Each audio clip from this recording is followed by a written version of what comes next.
Progress. Good evening, everybody. I'm Luann Beninati from Let's Grow Kids, and I want to welcome you here tonight to our session. This session is dedicated to talking about benefits, and this session I wanted to clarify as before we get started. This session will be focused on childcare businesses, primarily family childcare without employees. Last week, our session was focused on larger programs with employees and how to include benefits. And this week is really focused on just no employees, just an individual owner. So if you're here, you're welcome to stay. But if you're here for information about benefits for employees, I'm going to put in the chat the recording from last week, and you're welcome to stay on, as I said, or you're welcome to just copy that recording and go ahead and listen to it on your own time. We are excited that this is a part of a series that Let's Grow Kids, Vermont First Children's Finance, and the Small Business Development Center have been doing together this year, focused on looking at some business practices in preparation for the new childcare law as it rolls out. We started with a legal session, and then last week, as I said, the benefits for businesses with employees, and then tonight for individual businesses with one individual operator. Next week, we are going to do one on some HR considerations. And then after the holidays and sometime in the winter, we haven't settled on a date, we will go back to doing our series, Listening to Your Childcare Business, which has been very popular. We've done that, I think, 4 times already, which is a sort of a step back and look at your business, your childcare business, and consider some higher level pieces of why you went into running the business and how it's going and what you might want to change. It's a phenomenal 2-session series that we've done with the Small Business Development Center, and there will be more information coming on that as we get over past the holidays into the winter time. Aaron and Jen and folks from First Children's Finance are sending out all kinds of links and things to resources around business supports for childcare businesses. So we're really hoping to support you as you go through these transitions of running businesses in a field that was notoriously underfunded, and as the funding streams have changed through the new law. So this center, I'm seeing a note from Andrea, this session is for childcare businesses without employees, individual operated. The link, though, in the chat was from last week. That was a session on benefits for childcare businesses with employees. So if you, and I just wanted to follow up before we move on into tonight's session. We are going to put all these recorded sessions together. We'll put them into YouTube format, and we'll get these out in resources to follow up as well. So you'll see them coming again as we move into the fall. So on that note, I would love us to get started. We have a good number of folks on the call tonight, and this session will be just about 1 hour long. This is a pretty short one. As I said, it is recorded, and we will share it with you and others who have signed up and who have not made it tonight.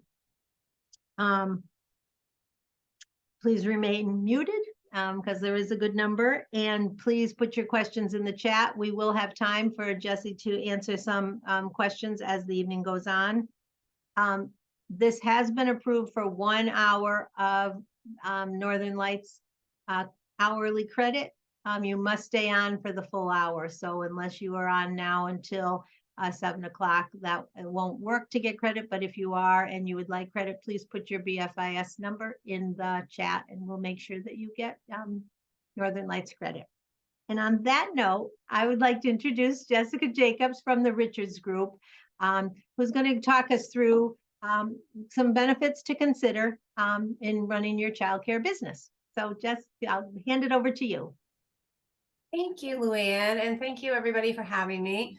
My name is Jessie Jacobs, and I am an employee benefits consultant with the Richards Group. As Luann mentioned earlier, we did the employee benefits version of this slide deck last week, and that is really for any business owner looking to offer benefits to their employees. This session is intended for kind of, sole proprietors, owner operators, people that are looking for insurance in the individual market. And so that's where we'll focus most of our energy tonight. Here's my contact information. I oversee, we have about 450 small group clients at the Richards Group. These are employers who are offering coverage to their employees. The bad news is that there isn't a lot of employee benefits consultants that work with individuals. So there are some things I can do to help you, to offer you, but most of the time, all I can do is kind of help you navigate what your options are. So that's what we'll be doing tonight. And we're going to kick it right off with health insurance.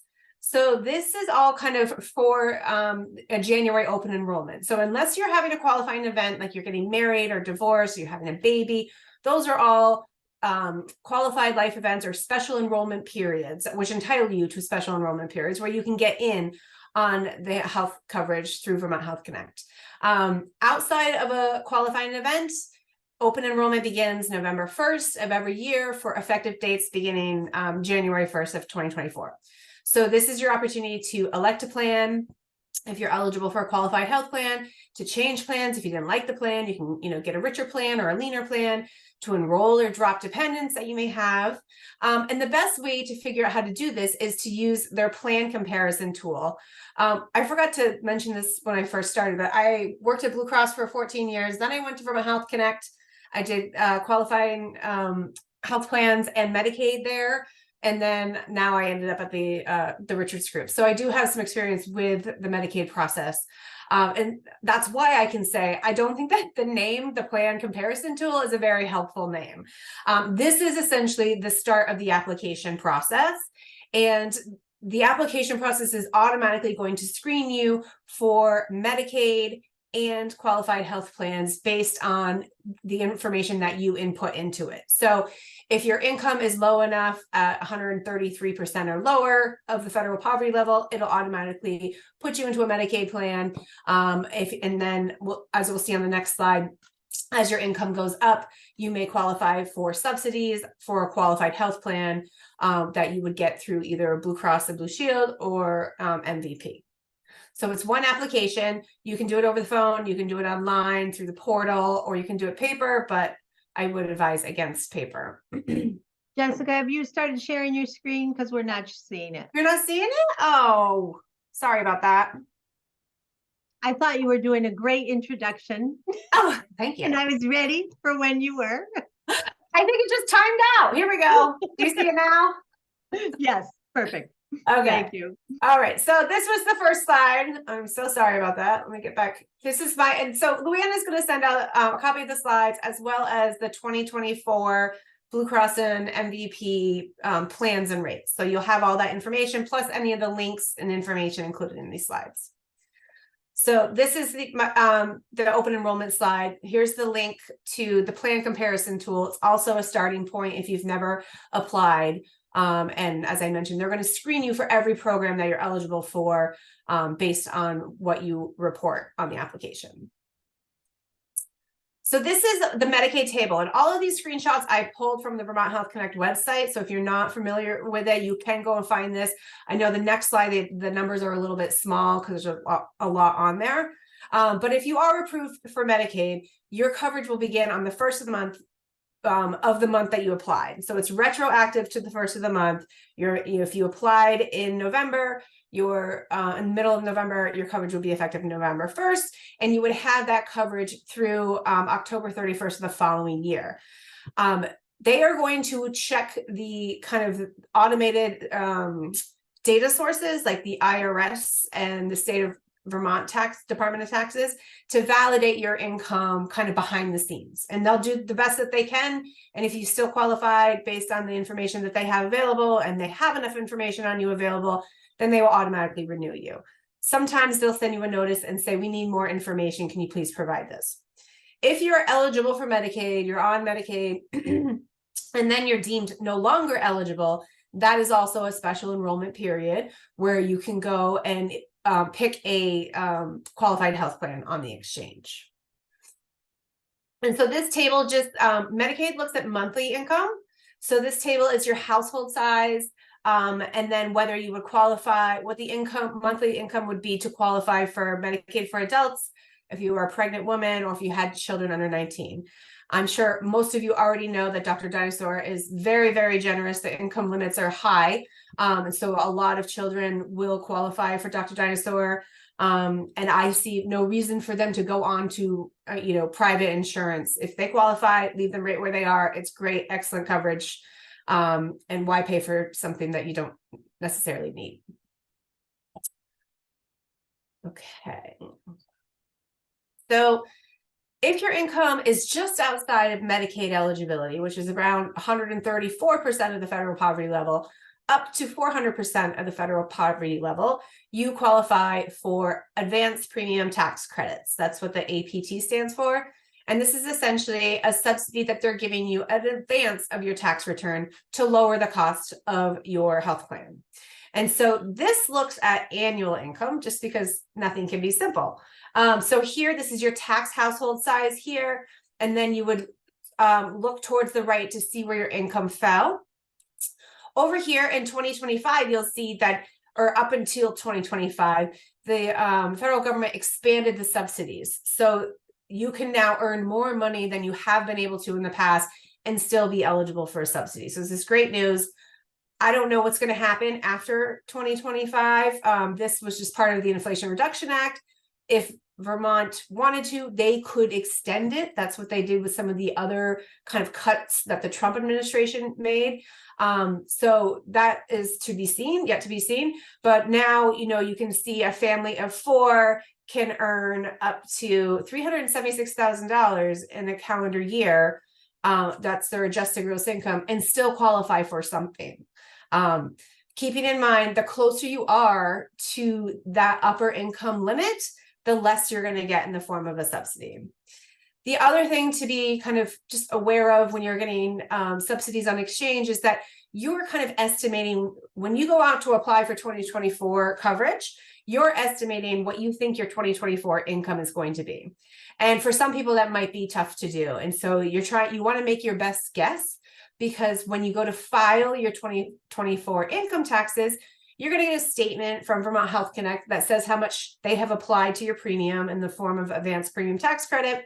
And then the IRS is going to take your actual income earned for 2024 and come up with that number that you actually were entitled to and reconcile them. So in some cases, you may get some additional money back on your refund, and in other cases, you may owe money. So you want to kind of be as close as possible and maybe kind of undershoot it a little bit so that you don't overborrow your tax credits and have to pay it back. I'm not watching the chat. Okay, looks like we're good. All right. Moving on. So in the files that Luann's going to send out, there are 13 plans by both Blue Cross and MVP. So if you're 134% of Medicaid, of the federal poverty level, you don't qualify for Medicaid, your options are a qualified health plan on exchange. If you select any of the qualified health plans that have a CDHP in the title, it may say, MVP likes to use the term HDHP, but as long as the DHP is there, forget about what the first letter is, that means it's HSA compatible. And essentially what that means is that it is by design, it doesn't offer anything first dollar coverage except for preventive care, which means you have a deductible in the plan, you're paying 100% of your costs for you and everybody else enrolled in the plan until you satisfy that deductible. And then the insurance company will kick in and start paying a portion of your claims where you pay a smaller portion than 100%. So these plans, because they're structured that way, the IRS then is telling people that they can fund a health savings account, which is an account that you own. It's in your name. It's just like your regular banking account, but it's set up for a health savings account, and you can have a debit card, and you can make contributions to this account on a pre-tax basis. Now, since you are self-employed, you're not paying yourself in most cases. So there's no way to pay yourself on a pre-tax basis. But what you can do is fund this account, set up automatic deposits into it with after-tax dollars. And then when you reconcile and file your taxes, your accountant or your CPA, whoever you use, can help you kind of get credit for the funds that you've put into this account. The nice thing about it is that it allows you to kind of grow funds in an account on a tax-free basis. You're paying for your healthcare expenses, your out-of-pocket expenses with tax-free money. And then any earnings on the account is also tax-free. So it is kind of a tax advantage savings vehicle for medical expenses now or in the future. The only caveat is you have to be enrolled in one of the plans with a CDHP or an HDHP. Now, if you're somebody who likes a copay plan, you want to pay $30 or $15, when you have an office visit, that's not a qualifying plan. So it's a totally great plan if that's your preference. You just won't be able to contribute to a health savings account on a pre-tax basis. So unfortunately, it's one of the only kind of tax advantage accounts that you have access to as a sole proprietor.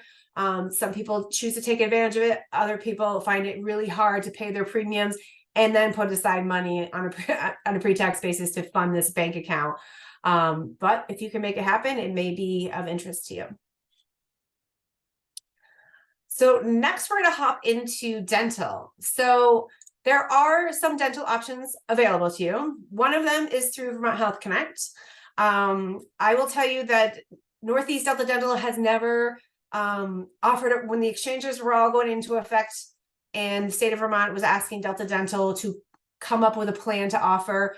They almost kind of lost their minds because they had never underwritten individual plans before. And that is really one of the kind of the downsides to being a sole proprietor is the access to benefits. Individuals are just more expensive to insure. It's nothing about you specifically, but when you have employers, they have groups and the risk is shared across the group.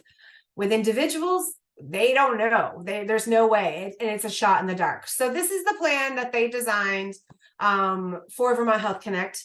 It is quite expensive. You'll see the premiums down here, $59 a month for a single, $112 for a couple, and then it goes up from there depending on how many children you're adding to the policy.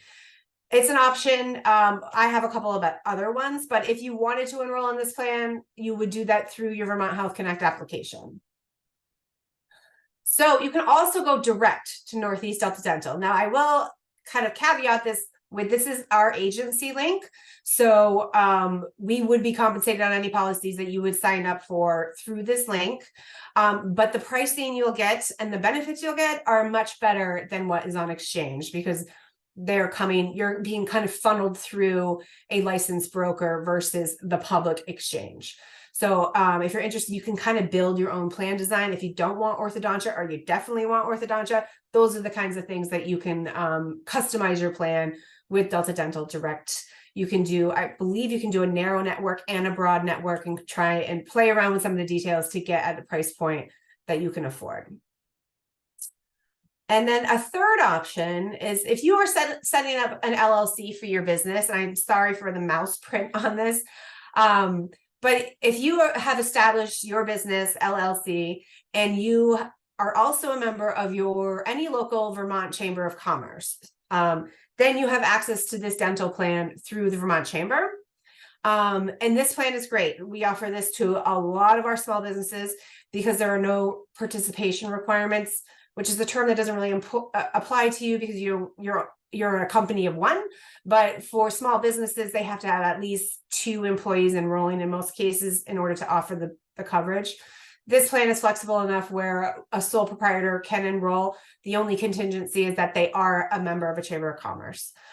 You can go to the Vermont Chamber and look up the association fees by chamber. They're all different by chamber. I think some of them have very inexpensive annual dues, and some of them, like the Lake Champlain Chamber, they want like $500, but not all of them do. So you could do some research. You don't have to live in that area. Your business doesn't have to be domiciled in that area.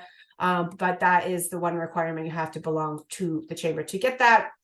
And the rates are less expensive than what you can get on exchange, and it covers a lot more than the exchange plan. Okay. We're going to move on to vision. So vision's kind of the same story. So there is a group. So if you are set up as an LLC, this is something interesting we just found out. And let's say it's you and your spouse or your partner on the LLC, then you count as two. So if you were to go to VSP and you want to offer a group plan, keeping in mind group plans are always going to be less expensive than individuals because they're aggregating the risk of the group, so it's less expensive in nature. You and your spouse or your partner can be considered the two employees enrolled in the group plan. So if you can meet that test, I am happy to provide you with a quote. This is one of the most popular quotes we have floating around right now. It has $130 allowance for contact lenses and $150 allowance for frames. And the couple premium is $22.47 a month. And it just goes up from here. So this would be kind of the least expensive vision insurance option through a group. Actually, IMED might be pretty close. But just something to know, we just barely learned it that, there are sole proprietors out there who have been able to offer a group vision plan and enrolled themselves and their spouse or partner separately as the two employees. But if you can't make that test, there's also individual vision benefits that you can get through VSP.com. So you just go, it's right on their homepage, you scroll about halfway down, and you can go in and do the same kind of thing like you can with the dental, customize your plan to get it to a price point that is affordable for you. And I think this was a couple rate, just a quick couple quote that I had pulled. And then again, if you are, an LLC, sole proprietor, only one of you needs to enroll. This is the kind of entity that offers the chamber benefits. They offer a iVision plan. It's called Delta Vision through IMED. Delta Vision through IMED. And this is a pretty great plan. The rates are very competitive. The allowances, so they'll give you 180 towards frames or lenses. And the nice thing about Delta Vision is you can use that allowance online at 5 different online retailers. So the interesting thing about VSP and IMED is that the networks are kind of mutually exclusive of each other. So if you're an optometrist and you participate with VSP, most cases you don't accept IMED, and the opposite of that is true. So you might want to do some research if you have a relationship with an optometrist that you really want to be in network, and then pick your carrier from there, either IMED or VSP. But they're both great products. And this one, so let me just go back. So this is through the exchange from Health Connect. This is direct. All you need to do is click on that link. I don't need to be involved at all. If you are interested in individual VACE, so if you do have an LLC, consider yourself eligible. If you were interested in this, with the contingency being that you are a member of your local Chamber of Commerce or any Vermont Chamber of Commerce. Group vision, if you can meet the participations, that would be you and another adult in your household. If you're both interested, I'm happy to provide you with a quote and help you with that. The individual vision, you can go out and self-enroll on that. And then the VACE, again, if you just need one person to enroll you as the owner, but does require the chamber membership. And Jessica, I think you just clarified this, but I wanted to ask to make sure you can join a Vermont chamber that is not where you live. Yes. Okay. Yep. So you can join a chamber that's, you can go onto the website and find the least expensive chamber to join and join that one so that you can have access to these benefits. That is a dirty little secret in our industry, but they're aware of it and they'll allow it. They want the chamber membership more than anything. Yeah. Okay. So aside from the medical, dental, and vision, the other things that we get inquiries about are life and disability. And unfortunately, there aren't a lot of affordable options for individuals for the same reason as, the small business offering to groups of employees is cheaper than individuals. it's the same kind of thing. So, a small business can buy guaranteed issue life insurance and cover all their employees at, $50,000 if they pass away, or the employee can buy up, or sometimes it's 1 or 2 times their salary. And it's much, much cheaper because the likelihood of all of them, experiencing one of those events is quite low, and they're willing to take that risk. With individuals, it's not the case. They want to know everything about you. So they are medically underwritten. We call them paramed exams. And most of the time you'll complete an application this is for term life insurance. You'll complete an application. They'll do an extensive kind of medical personal history of everything. They may or may not require a paramed exam, and that's where they send out kind of a nurse to do like a biometric screening, and they take urine and blood samples as well. And then the underwriters go back and they review everything, and they say, yes, we'll offer you, this life insurance product at this premium per year. And you kind of have to decide if that is worth it to you or affordable. But they come, and we recommend term life insurance. Term life insurance is really supposed to be a kind of a replacement of your income and covering your liabilities in the event that you were to pass away. I think the most common life insurance death benefit amount that we write personally is $200,000 to $250,000. And the term length, they usually go in 5-year increments, starting at 5 years, I believe.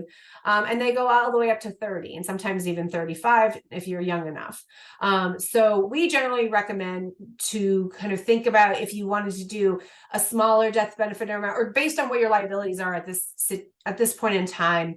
And like, if you're going to pay off your mortgage at some point in the future, maybe then you'll reassess the situation and get another replacement policy for maybe a longer length and a shorter term.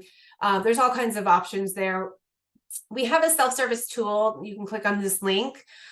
This is like, I always say it's like the Gen Z friendly tool, because they can go out, they don't have to talk to anybody. You put your information in, and it's pinging all of the kind of data warehouses that exist in the background. So just so you know, there's a data warehouse that has record of every prescription you've ever taken.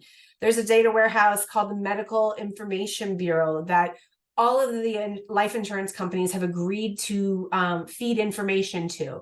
So you exist out there somewhere, and they can validate a lot of this information that you've self-reported. And then in most cases, they will issue you a policy kind of right on the spot.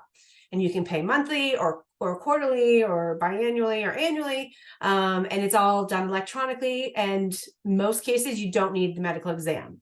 We also do the kind of the traditional process where I provide you with a quote with a bunch of carriers on it.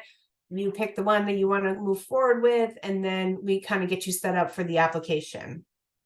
The policies are good, as long as you're paying the premium. But once that term ends, so if you get a 15-year life insurance policy, once it ends, you either need to replace it if you still have kind of the need to replace your income in the event of your passing, or there's no value left to it. It's covered you for that period of time, served you well, you didn't die, moving on. So kind of that's how term life insurance works. If you are married or you have access like to domestic partner benefits, it may make sense to check with your partner to see kind of what they have access to. A lot of employers are offering kind of a buy-up option for life insurance to cover some of their spouses, to cover a portion of life insurance for their spouse, I should say. So if that's an option to you, it'll definitely be less expensive than having your own standalone life insurance product. And then disability. I wish this is like the worst news of the whole thing. Disability is very, very expensive because it is also medically underwritten. So they're going to want to know everything about you. You're going to do the same rigmarole that you did kind of for the term life insurance. Then they want to see, it's a lot of paperwork. They want to see kind of your assets and liabilities. They want to see income statements because they're agreeing to pay you in the event of your disability. And so it is a kind of an arduous process, and they're kind of getting out of fashion in a way just because they're so expensive. But we have provided quotes. I think in my 5 years here, I've only seen one person go through with it and as a self-employed individual and put a disability policy in place, because the premiums, just from the quoting perspective, are so expensive. Like we're talking $3,000, $4,000, $5,000 a year. So if that's something you can afford, great. Happy to quote you on it. But there are some new products that are coming into the market where you essentially you buy a term life insurance policy. So let's say I buy a 30-year term life insurance policy. I think the highest it goes is up to $100,000 right now. And then in the event of a disability, I can draw from that death benefit, within some parameters to supplement my income. So those policies are kind of getting some momentum because they kind of serve two needs that you might not know you need on either.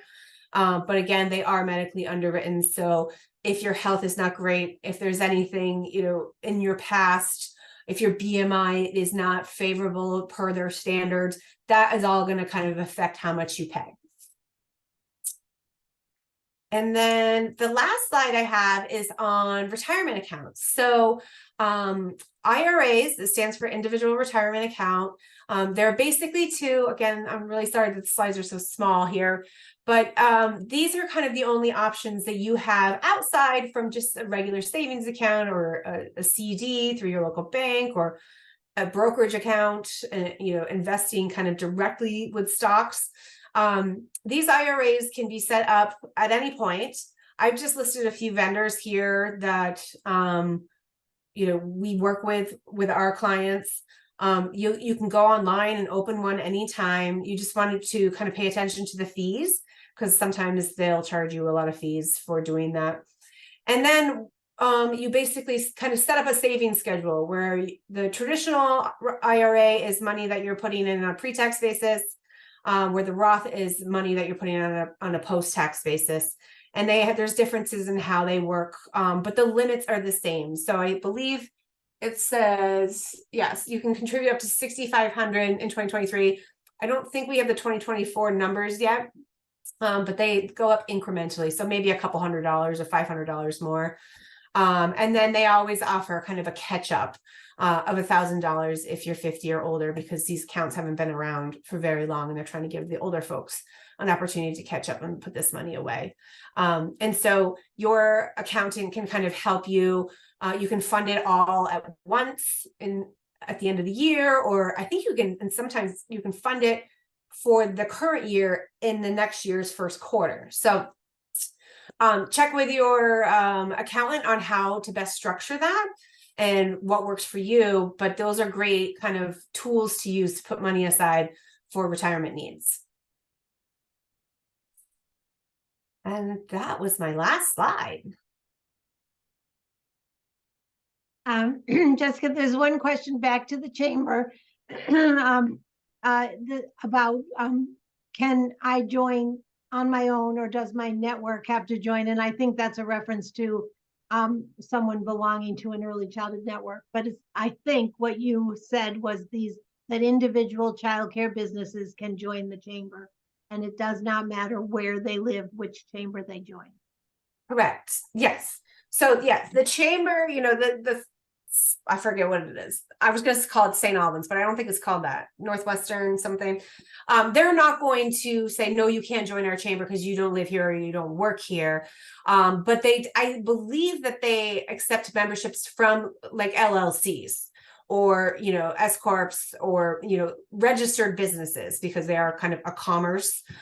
So if you have an LLC, you can join the chamber, any chamber in Vermont. I would check and make sure that on their website that they have the VASE products on there. Like we can pull one up, just because we have the chamber program back in the day when it used to offer health insurance it was a good way. People would join the chamber just to get access to health insurance. Like we're joining the chamber just to get dental and vision now.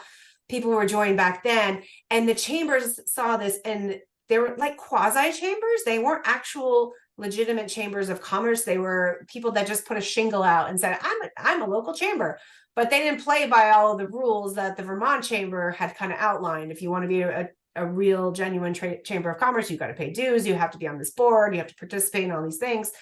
and they weren't. So, let's see. I'm trying to think of.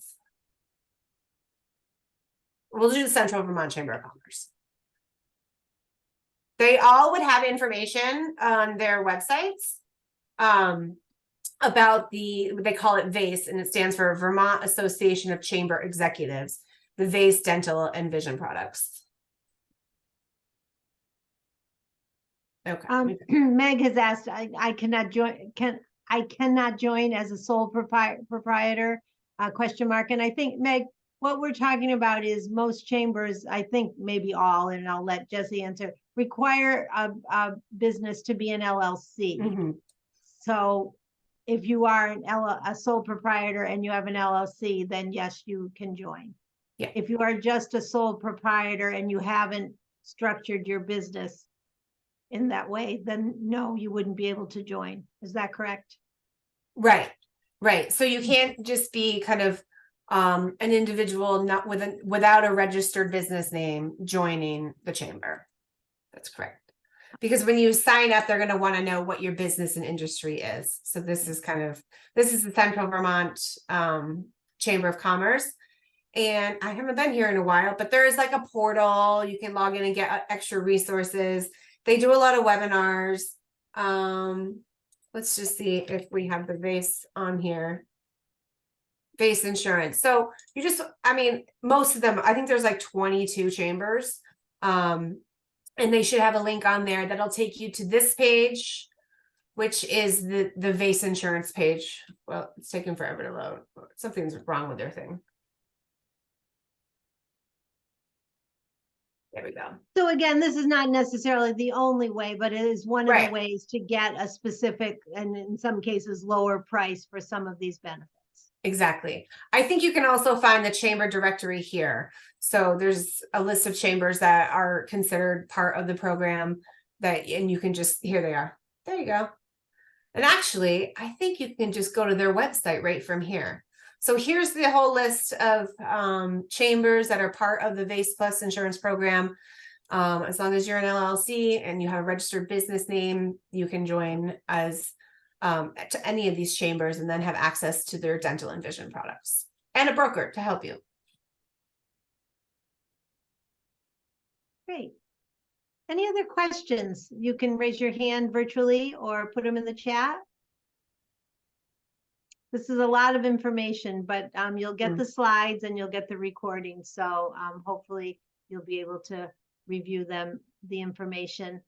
But is there anything that comes to mind right now?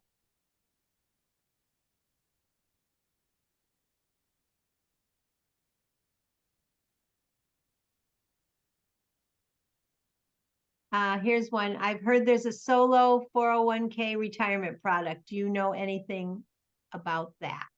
I don't. No, I don't. Actually, I probably wasn't even supposed to speak to it that much because I'm not licensed in those products. But 401k is essentially a group retirement plan. And then the nice things about those plans is that you can contribute like up to I think it's like 22,000 or maybe even more next year. So the contribution limits are quite high if it's employer sponsored. I haven't heard, I know I pulled kind of what Steve had presented last week to business owners. And I pulled out the pieces that apply to individuals, and it was really just the IRAs, either traditional or Roth. And that's all that I'm personally aware of.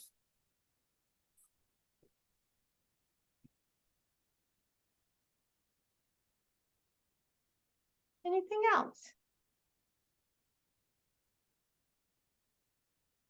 Well, we certainly do not need to stay on any longer. Oh, we've got one. Tried to wade my way through Vermont Health Connect and all the options are confusing. Are you or someone in your office available to help me make informed decisions? So that's a good question. What is the best way to get some support around navigating Vermont Health Connect? So we can explain the differences in the plans and how they work, but we can't really go beyond that. So we can kind of tell you, and I'm happy to just pull it up and show you kind of the differences between the plans. Do you want to see like a quick one-on-one? Because that's what I do for employees, is help them understand all of the plans that are on the individual market are also the same plans in the small group market, just the premiums that are different. And your process for enrolling is something that we can't help you with.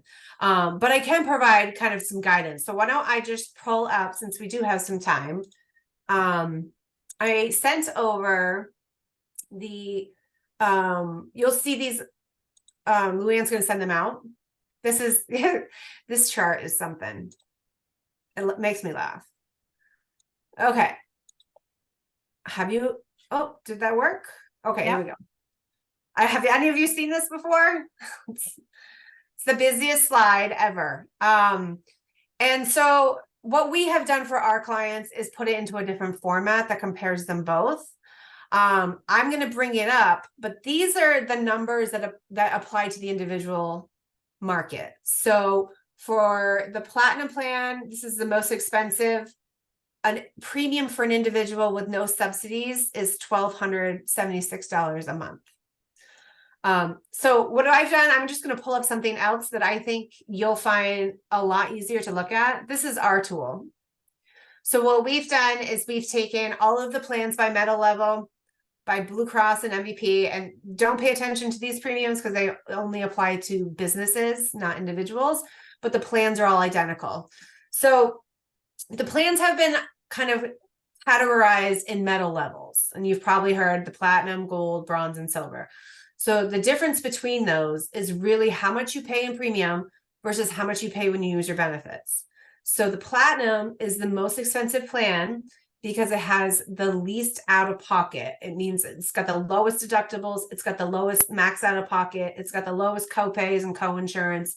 You will spend the least in a catastrophic, spend the least in a catastrophic year on the platinum, but you're paying more out of pocket for that coverage.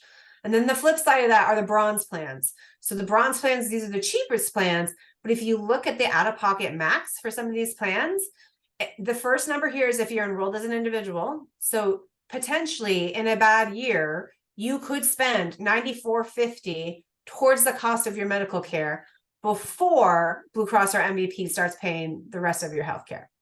So people will go into those plans that don't have a lot of healthcare needs, that are willing to take that risk to have a lower premium. And then, you know, if something bad does happen, okay, at least I got something. I mean, this looks like a catastrophic plan to me because the out-of-pockets are just so high, but there's at least some protection. So that's kind of the high level of how the plans work, is the relationship between how much you pay each month versus what you're going to pay when you use your benefits. Another thing to just kind of be aware of is that every single, not every single plan. We see this bronze on the right doesn't have a maximum, but regardless of whatever plan you pick, if the majority of your healthcare costs are prescription drugs, you can kind of sleep well at night knowing that whatever plan you pick, you're only going to be subject to the first $1,500 as an individual or $3,000 as a family, couple or family of prescription drug costs. So there's a state mandate in Vermont that says nobody on the exchange can incur drug costs in excess of these limits. And once that happens, say you're taking a really expensive drug and you have spent $1,500 out of pocket by February, then the insurance company has to pay 100% of your drug costs for the rest of the calendar year. So this is baked in on all of the plans. So page 2, these are the Blue Cross non-standard plans, and page 3 is the MVP non-standard plans. The only difference between the plans on the first page and the plans on the second and third is that the plans on the second and third are unique to Blue Cross or MVP. They designed them themselves. They still fit and fall within these metal levels, but they just work a little bit differently. Like sometimes something's subject to deductible and other times it's not. MVP has a wellness program on their non-standard plans that you can participate in and kind of earn some rewards. Blue Cross used to, but they dropped it. So that's really the only difference. If you like the plan and how it works, there's no reason not to choose a non-standard plan. Another thing to pay attention to when you are kind of shopping for plans is think about kind of what your most common services. Are you having, office visits primarily, or are you expecting to kind of need to have some surgery? that may help steer you one way or another, because if you have regular office visits, it makes sense to pick a plan where that office visit is a copay, because you know every time you go, you're going to pay this amount. It makes it very easy to kind of estimate what your costs are going to be for the year. If you pick, here are those CDHPs we talked about, and you'll see everything's subject to deductible. By default, you know, with the exception of your preventive care, which is kind of your annual screenings, mammograms, colonoscopies, vaccines, flu shots, all that kind of stuff. Outside of that, you're going to be paying as an individual the first $2,100 right out of pocket. So you pay your provider right out of pocket. Then the insurance company starts paying a portion. So they pay 65 or 85%, and you pay 15 or 35.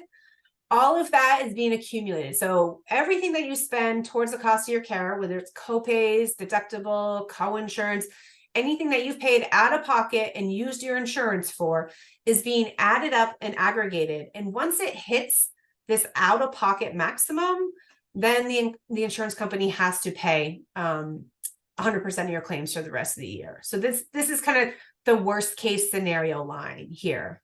And let's see, what else have I forgotten? Oh, so part of the essential health benefits on the exchange are that they include pediatric, dental, and vision. And so if you are enrolled and your kids somehow don't qualify for Dr. Dinosaur and they're enrolled on one of these plans, they do have a benefit for pediatric, dental, and vision. These classes are consistent with the classes on the slides that I showed. So there's basic restorative, major, oh gosh, I can't remember. Where's my slide? Basic restorative, major restorative, and something else. So there's these categories of benefits. Oh, I'm sorry. First class is preventive. That's why. So the first class is preventive, and you'll see that should be zero cost because it's considered preventive care. So your child can, and this is up to age 21. If they're still on your policy, they can go get, their cleanings and screenings and x-rays for no copay. Then class 2 is basic restorative, and class 3 is the major restorative. And those are consistent across the board, across any dental benefit ever. They mean the same thing. But what you want to do is pay attention to the deductible. So if you had a standalone dental plan that covers 80% of basic restorative, meaning you pay 20%, great, you're going to pay the first 20%. If you're utilizing your pediatric dental benefit, this is subject to your medical deductible. So if you have a bronze plan and you haven't accumulated anything to your deductible, you're going to pay for 100% up until that deductible has been satisfied. So it works kind of in alignment with your medical benefit, and it's not always the best option. If you have a standalone dental plan and a qualified health plan, the standalone dental will be primary, and this will be secondary coverage, but there's really nothing left for this coverage to pick up because your primary coverage is really paying everything that's going to be spent. Jessica, is there something, I'm pulling this out of, a few years ago, so it might have been COVID related or I'm making it up, but aren't there healthcare navigators to help folks if they go to the exchange? So in terms of the question that was asked about, I've tried to do this on my own. There are folks at Vermont Health Connect called navigators that can help. Is that true? There are assisters. They changed it from navigator to assister. I can never remember the name. Yes, so they have assisters. There's one last time I checked, there was one right in community health center, like working in the community health center. But here they are. Howard Center, maybe not. It could have all changed since COVID, but these folks have been around for a really long time. So if you just go to Vermont Health Connect, I just Googled Vermont Health Connect navigator and it came up with assister, which is a term that they had changed. Pick your county, and there's somebody they're usually in the health centers and community action centers, community care centers. So they will help you navigate. They can help enroll. They can help follow up with you. They can call in on your behalf. So these are all people that can help you kind of with the enrollment process. I think the gap is they don't know the plans like we do. We know these plans inside, outside, backwards. And I'm happy to help you if you have questions about the plans. I just can't speak to the enrollment and the application and the approval process like the assisters can. Yeah. So you got me for this, and then you can Yeah. ask an assister to help you with how do I get this product? And the only other thing I'll mention is that probably not many will qualify for subsidies because the income limits are so high. But if you don't qualify for a subsidy, then go to Blue Cross or MVP directly. Just cut Vermont Health Connect right out of the process, because they have a third party doing the billing. They're sending data back and forth to the insurance companies. It's not a well-oiled machine, I would say, having worked there. And just save yourself the hassle, because the only reason you have to go through Vermont Health Connect is to get those subsidies. If you're not eligible, just go right to Blue Cross and enroll in one of these plans directly with them, or MVP. Great. And can you remind us of, is it in all these coverages, or in some where preventative care is covered always? When you touch on that. That's a great question. So on all of the exchange plans, all of the plans we just looked at, preventative care is the standard definition. There's a list of preventive care services and procedures for men, women, and children. It is outlined by the American Association of Preventive Task Force or something. And all of the insurance companies have adopted this. So it includes like age appropriate screenings, tests, and procedures. So I do have a list from MVP that's a couple years old. If you're really interested in that, I can send. But it's pretty consistent across the board.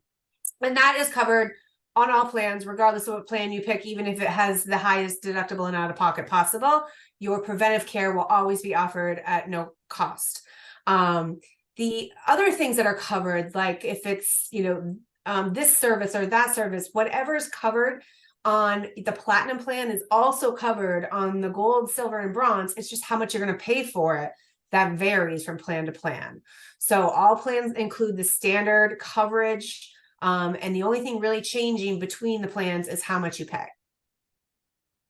And back to, I'm just sort of pulling all your slides over the last hour together. So in terms of what is not covered under preventative, but if I have an HSA, I use that money I can go into that account to pay for things to help offset the cost that is not covered by whichever metal coverage I have. Right. So the health savings account is a way to save money for your out-of-pocket costs. And we look at out-of-pocket costs as anything you have to pay, your insurance asks you to pay. So if you have to pay your deductible, you have to pay your co-pays, your co-insurance, anything that your insurance says this is what you owe, that's considered a qualified medical expense. And any HSA money you have now can be spent on that money, and any HSA money that you sock away to save for a rainy day can be spent on that money. So I have a health savings account, and I've had a couple of great years and have been able to put a lot of money away. Now I have a nice cushion where I could cover the out-of-pocket for my family if I had to. So it felt a little risky the first few years, and it is a gamble, and it all is really kind of your comfort level with risk. If you don't like that level of risk, then it may not be the way to go. But after a few years that you haven't had to kind of meet your deductible every year, this money rolls over, it stays with you, it continues to grow. There are also some banks that allow you to do investing. So you can put it in kind of a target mutual fund that is, appropriate for your age and risk tolerance. And then you can grow your money on a tax-free basis so that later in life, you can use this money for Medicare premiums. But up until your Medicare eligibility, you can only use it on medical, dental, and vision expenses. And I can tell you from my own personal experience that when you hit a certain age, you no longer can contribute. Right. But that is your account. Yeah. And you have, as you just said, you can save up in that account, and that money can be used going forward. So as you say, if that's an option it's a good option to consider if you want to go that way. Trying to think of anything else. Erin, I'm looking at you, Jen, Dee Dee, folks who, any thoughts that you come to mind that we haven't covered, that, and any questions from the participants? This is great. I mean, we're talking about health insurance, vision insurance, dental insurance, retirement. We're talking about using income that's coming into your programs to take care of yourself as an employee in the program. It's a new world, and it's time to consider some new things. So, and as Jessica said, they're available. You'll have her contact information to ask questions.